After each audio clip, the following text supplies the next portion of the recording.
أعوذ بالله من الشيطان الرجيم. بسم الله الرحمن الرحيم. ضرب لكم مثلا من أنفسكم هل لكم مما ملكت أيمانكم من شركاء فيما رزقناكم فأنتم فيه سواء تخافونهم كخيفتكم أنفسكم كذلك نفصل الآيات لقوم يعقلون. بل اتبع الذين ظلموا أهواءهم بغير علم فمن يهدي من أضل الله وما لهم من ناصرين. فأقم وجهك للدين حنيفا فطرة الله التي فطر الناس عليها لا تبديل لخلق الله ذلك الدين القيم ولكن أكثر الناس لا يعلمون. منيبين إليه واتقوه وأقيموا الصلاة ولا تكونوا من المشركين من الذين فرقوا دينهم وكانوا شيعا كل حزب بما لديهم فرحون. وإذا مس الناس ضر دعوا ربهم منيبين إليه ثم إذا أذاقهم منه رحمة إذا فريق منهم بربهم يشركون. ليكفروا بما آتيناهم فتمتعوا فسوف تعلمون. أم أنزلنا عليهم سلطانا فهو يتكلم بما كانوا به يشركون. وإذا أذقنا الناس رحمة فرحوا بها وإن تصبهم سيئة بما قدمت أيديهم إذا هم يقنطون. أولم يروا أن الله يبسط الرزق لمن يشاء ويقدر إن في ذلك لآيات لقوم يؤمنون. فآت ذا القربى حقه والمسكين وابن السبيل ذلك خير للذين يريدون وجه الله وأولئك هم المفلحون. وما آتيتم من ربا ليربو في أموال الناس فلا يربو عند الله وما آتيتم من زكاة تريدون وجه الله فأولئك هم المضعفون. الله الذي خلقكم ثم رزقكم ثم يميتكم ثم يحييكم هل من شركائكم من يفعل من ذلكم من شيء سبحانه وتعالى عما يشركون. ظهر الفساد في البر والبحر بما كسبت أيدي الناس ليذيقهم بعض الذي عملوا لعلهم يرجعون. قل سيروا في الأرض فانظروا كيف كان عاقبة الذين من قبل كان أكثرهم مشركين. فأقم وجهك للدين القيم من قبل أن يأتي يوم لا مرد له من الله يومئذ يصدعون من كفر فعليه كفره ومن عمل صالحا فلأنفسهم يمهدون ليجزي الذين آمنوا وعملوا الصالحات من فضله إنه لا يحب الكافرين ومن آياته أن يرسل الرياح مبشرات وليذيقكم من رحمته ولتجري الفلك بأمره ولتبتغوا من فضله ولعلكم تشكرون ولقد أرسلنا من قبلك رسلا إلى قومهم فجاءوهم بالبينات فانتقمنا من الذين أجرموا وكان حقا علينا نصر المؤمنين الله الذي يرسل الرياح فتثير سحابا فيبسطه في السماء كيف يشاء ويجعله كسفا فترى الودق يخرج من خلاله فإذا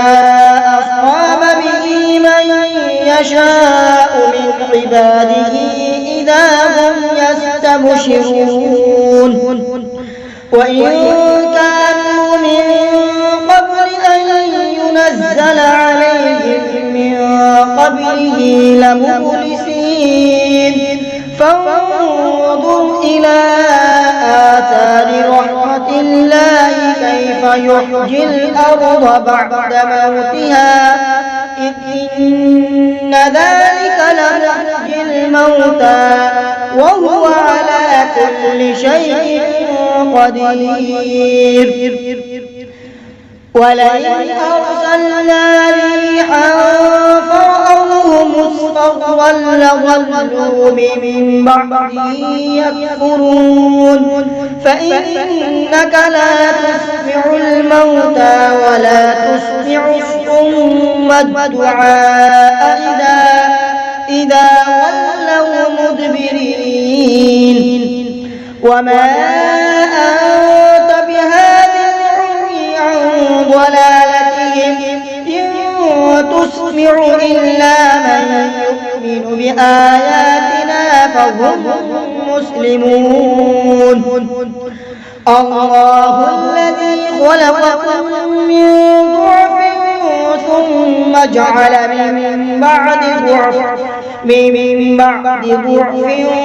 قوة ثم جعل من بعد قوة ضعفا وشيبا يخلق ما يشاء وهو العليم القدير ويوم تقوم الساعة يقسم المجرمون ما لبثوا غير ساعة كذلك كانوا يؤفكون وقال الذين أوتوا العلم والإيمان لقد لبثتم في كتاب الله إلى يوم البعث فهذا يوم البعث ولكنكم كنتم لا تعلمون فيومئذ لا ينفع الذين ظلموا معذرتهم ولا هم يستعتبون ولقد ضربنا للناس في هذا القرآن من كل مثل ولئن جئتهم بآية ليقولن الذين كفروا إن أنتم إلا مبطلون كذلك يطبع الله على قلوب الذين لا يعلمون فاصبر إن وعد الله حق ولا يستخفنك الذين لا يوقنون بسم الله الرحمن الرحيم ألف لام ميم تلك آيات الكتاب الحكيم هدى ورحمة للمحسنين الذين يقيمون الصلاة ويؤتون الزكاة وهم بالآخرة هم يوقنون أولئك على هدى من ربهم وأولئك هم المفلحون ومن الناس من يشتري لهو الحديث ليضل عن سبيل الله بغير علم ويتخذها هزوا أولئك لهم عذاب مهين وإذا تتلى عليه آياتنا ولى مستكبرا كأن لم يسمعها كأن في أذنيه وقرا فبشره بعذاب أليم إن الذين آمنوا وعملوا الصالحات لهم جنات النعيم خالدين فيها وعد الله حقا وهو العزيز الحكيم خلق السماوات بغير عمد ترونها وألقى في الأرض رواسي أن تميد بكم وبث فيها من كل دابة وأنزلنا من السماء ماء فأنبتنا فيها من كل زوج كريم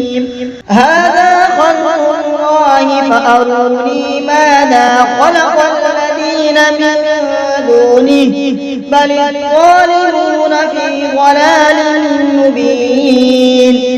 ولقد آتينا لقمان الحكمة أن اشكر لله ومن يشكر فإنما يشكر لنفسه ومن كفر فإن الله غني حميد وإذ قال لقمان لابنه وهو يعظه يا بني لا تشرك بالله إن الشرك لظلم عظيم ووصينا الإنسان بوالديه حملته أمه وهنا على وهن وفصاله في عامين أن اشكر لي ولوالديك إلي المصير وإن جاهداك على أن تشرك بي ما ليس لك به علم فلا تطعهما وصاحبهما في الدنيا معروفا واتبع سبيل من أناب إليك ثم إلي مرجعكم فأنبئكم بما كنتم تعملون يا بني إنها تك مثقال حبة من خردل فتكن في صخرة أو في السماوات أو في الأرض يأت بها الله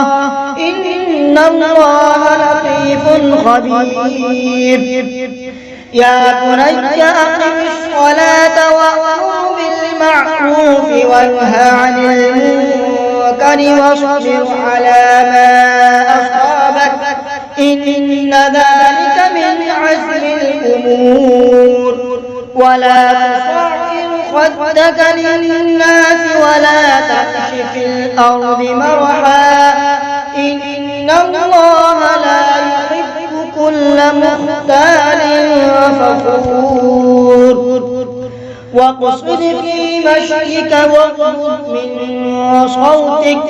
إن أنكر الأصوات لصوت الحمير